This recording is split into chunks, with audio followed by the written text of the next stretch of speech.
ఆ రోజు నుంచి ఏ కార్యక్రమం జరిగినా సరే, అది గ్రామ స్థాయి నుంచి కానివ్వండి, అసెంబ్లీ స్థాయి కానివ్వండి, పార్లమెంట్ స్థాయి కానివ్వండి, జాతీయ స్థాయిలోనూ కానివ్వండి, ఏ కార్యక్రమం చేసినా తెలుగుదేశం పార్టీతోటి మనం ఒక బాధ్యత గల పార్టీగా మనం ముందుకొచ్చాం. కాబట్టి ఆ పొత్తులో భాగంగా జనసేన పార్టీ, తెలుగుదేశం పార్టీ కలిసి ఈ కార్యక్రమాలు చేసుకుంటూ ప్రజల్లోకి వెళ్ళాలని మన పార్టీ అధ్యక్షులు చాలా స్పష్టంగా మన అందరికి కూడా ఆ రోజు ఆదేశాలు ఇవ్వడం జరిగింది.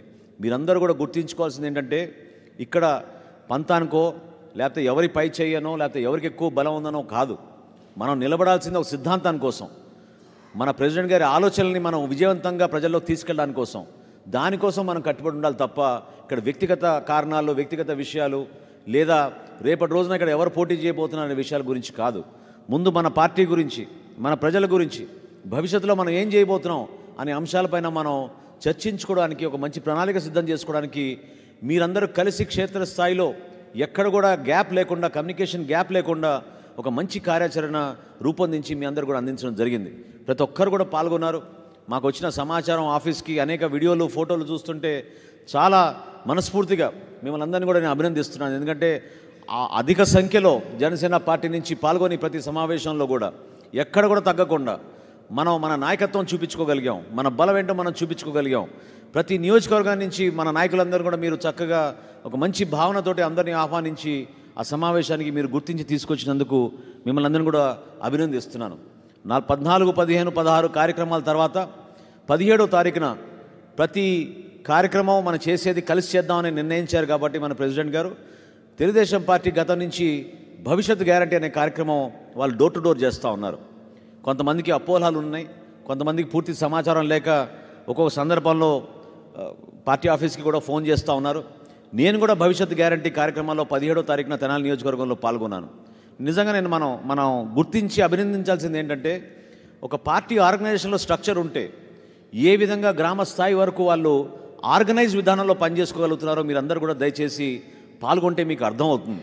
ఎందుకంటే ఓటర్ లిస్ట్ వెరిఫికేషనే కాకుండా ఇంటింటికి వెళ్ళి ఒక హౌస్ హోల్డ్లో ఎంతమంది ఉన్నారు, 2 ఆడపిల్లలు ఉంటే మీకు రాబోయే రోజుల్లో సంక్షేమ నిధి కింద ఈ విధంగా మీకు అందించబోతున్నాం, 3 గ్యాస్ సిలిండర్లు ఇవ్వబోతున్నాం, పెన్షన్ వస్తుందా రావడం లేదా, రైతు అయితే మీకు రైతు బీమా పథకం కింద ఇంత ఇస్తాం. ఇటువంటి అంశాలు పొందుపరిచి ఒక సర్టిఫికేట్ తయారు చేశాం. ఈ సర్టిఫికేట్లో చాలా స్పష్టంగా మీ అందరికీ కూడా నేను చూపిస్తున్నాను. ఈ రోజున పవన్ కళ్యాణ్ గారి ఫోటో, చంద్రబాబు నాయుడు గారి ఫోటోతోటి వాళ్ళిద్దరి సంతకాలు కూడా ఉన్నాయి దీంట్లో. ఇదే భవిష్యత్ గ్యారంటీ అనే పథకంలో మనం ఉమ్మడిగా మనం తీసుకెళ్లే కార్యక్రమం ఇది. అనేక సంక్షేమ కార్యక్రమాలు దీంట్లో ముడిపడి ఉన్నాయి. అది జాగ్రత్తగా మీరు చదవండి.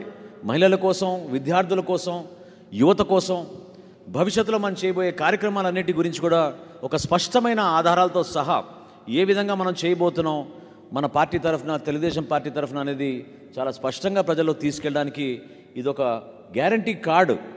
ఇరు నాయకులు సంతకాలు చేసిన కార్డు. మన పార్టీ నుంచి మన పార్టీ లోగో ఉంటుంది. అదేవిధంగా పవన్ కళ్యాణ్ గారి ఫోటో, చంద్రబాబు నాయుడు గారి ఫోటో, ప్రతి కార్డు మీద మనం ఈ విధంగా ప్రజల్లో తీసుకెళ్తున్నాం. అయితే వాళ్ళు గతం నుంచి ఈ కార్యక్రమం చేస్తున్నారు కాబట్టి వాళ్ళకు ఒక యాప్ ఉంది, ఫోన్లో వాళ్ళకు ఒక యాప్ ఉంది. ఆ యాప్లో మాత్రం ప్రత్యేకంగా జనసేన పార్టీ కోసం లేకపోతే పవన్ కళ్యాణ్ గారి దానికోసం లేదు అక్కడ. ఎందుకంటే వాళ్ళు డిజిటల్ రూపంలో ఆ సమాచారం సేకరిస్తున్నారు. ఫిజికల్గా మనం ఇచ్చే కరపత్రాల్లో మాత్రం తప్పకుండా మన పార్టీ అధ్యక్షులు పవన్ కళ్యాణ్ గారి ఆదేశాల మేరకు మీరు కూడా దీంట్లో పాల్గొని ప్రతి ఇంటికి వెళ్ళి అదేవిధంగా మీరు సమాచారం సేకరించి సంతకం చేసి మీరు ఇవ్వండి.